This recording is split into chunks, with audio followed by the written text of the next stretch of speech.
He was the prisoner who became a president, the rebel who chose peace over revenge, and the man who taught the world that forgiveness is not weakness, but power.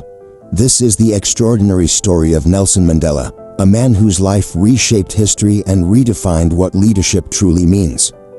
Before we begin, don't forget to like, subscribe, share, and hit the bell icon so you never miss our next historical documentary. Nelson Rolihlahla Mandela was born on July 18, 1918, in a small village called Xhosa in South Africa. His birth name, Rolihlahla, meant troublemaker, a fitting prophecy for a man destined to challenge one of the most brutal systems on earth. Mandela grew up in a traditional Xhosa community, surrounded by storytelling, customs, and a deep respect for leadership. His father, a chief and counselor to the Thembu royal family, died when Mandela was only 9, forcing him into a world shaped by both tradition and hardship. Raised in the royal court at Nkakazweni, Mandela was taught discipline, responsibility, and the importance of community.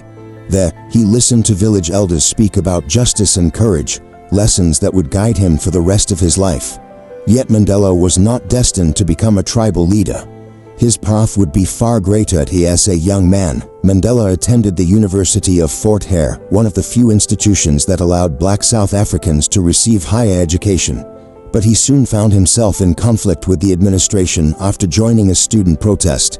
In the spirit of resistance, he was expelled, the first of many acts of defiance that defined his life. In 1941, fleeing an arranged marriage, Mandela escaped to Johannesburg.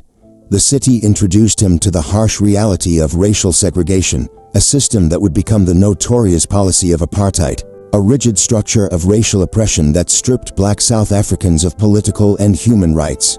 Mandela, witnessing the injustice firsthand, later said one of his most famous lines, "I was not born with a hunger to be free. I was born free. It was only when I saw my people were not free that I began to hunger for it." In Johannesburg, Mandela studied law, worked as a clerk, and eventually joined the African National Congress, ANC, becoming part of a new generation of activists who demanded equality. With passion, clarity, and natural leadership, Mandela helped form the ANC Youth League in 1944. Their mission: transform passive resistance into mass political action. By the 1950s, Mandela was one of apartheid's most outspoken critics. He helped lead the Defiance campaign, encouraging non-violent resistance inspired by Gandhi. Mandela believed in peace, but as apartheid violence increased, peace alone seemed impossible. After the government massacred peaceful protesters in Sharpeville in 1960, Mandela came to a painful conclusion. A freedom fighter learns the hard way that it is the oppressor who defines the nature of the struggle.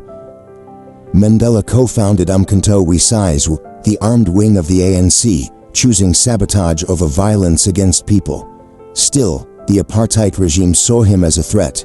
In 1962, Mandela was arrested, and in 1964, during the famous Rivonia Trial, he delivered the speech that shook the world. He ended with these immortal words, "I have fought against white domination, and I have fought against black domination. I have cherished the ideal of a democratic and free society. It is an ideal for which I am prepared to die." Mandela was sentenced to life imprisonment. For the next 27 years, he lived behind bars, mostly at Robben Island, where freezing winds, hard labor in lime quarries, and isolation broke many men. But Mandela did not break. He became a symbol of hope both inside and outside the prison walls. Guards ended up respecting him, prisoners followed him, and the world demanded his release. Mandela later reflected, real leaders must be ready to sacrifice all for the freedom of their people. In the 1980s, global pressure intensified. The apartheid government, weakened and desperate, began secret negotiations with Mandela. On February 11, 1990, Nelson Mandela walked out of prison, tall, calm, smiling with dignity. The world held its breath. Instead of calling for revenge, Mandela spoke of reconciliation. Resentment is like drinking poison and then hoping it will kill your enemies. South Africa, on the brink of civil war, now had a path to peace. In 1994, after decades of struggle, South Africa held its first democratic election. Millions waited in lines that stretched for miles, and with overwhelming support, Mandela became the first black president of South Africa. His presidency, 1994 to 1999, focused on healing. Mandela established the Truth and Reconciliation Commission, led by Archbishop Desmond Tutu, allowing victims and perpetrators of apartheid to confront the past openly. Mandela believed that a nation could not move forward unless it acknowledged its wounds. He also worked to rebuild the economy, improve education, and uplift communities long oppressed by apartheid. One of the most powerful moments of his presidency came during the 1995 Rugby World Cup, where Mandela wore the jersey of the mostly white South African rugby team. It was an act that united a divided nation and inspired the world. After one presidential term, Mandela stepped down, a rare act in global politics, one that reflected his lifelong humility. He famously said, "I stand before you not as a prophet, but as a humble servant of you, the people." Mandela spent his later years focusing on humanitarian work, fighting HIV/AIDS, and promoting global peace. His health declined, and on December 5, 2013, Nelson Mandela passed away at the age of 95. Millions mourned, billions reflected that he left behind not just a political legacy, but a moral one, a legacy of forgiveness, courage, and unwavering belief in the dignity of every human being.